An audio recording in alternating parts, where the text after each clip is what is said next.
தமிழர்கள் அனைவருக்கும் எனது வீர வணக்கம். தமிழ்நாடு தமிழர்களுக்கான விளக்கம். இன்று ஜூலை 18 தமிழ்நாடு நாளாக கொண்டாடப்படுகிறது.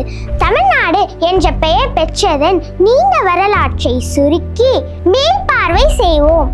தமிழ்நாடு என்ற பெயர் சங்க இலக்கியங்களில் இருந்தாலும் அன்றைய மெட்ராஸ் மாகாணத்தில் தமிழ், கன்னடம், தெலுங்கு, மலையாளம் போன்ற பல மொழிகளை பேசுபவரும் இருந்தார்கள். அதன் பிறகு மொழிகளை கொண்டு தனித்தனியாக மாநிலங்களும் பிரிக்கப்பட்டன.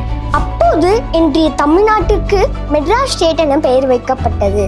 பின் தமிழ்நாடு என பெயர் வர பல உயிர் தியாகங்களும் போராட்டங்களும் நடைபெற்றது.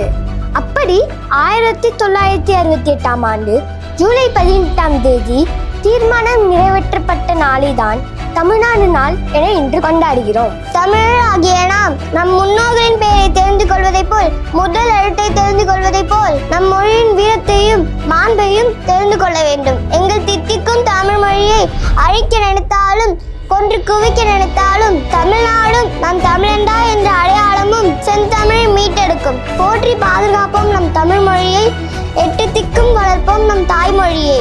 வாழ்க தமிழ், வளர்க தமிழ்.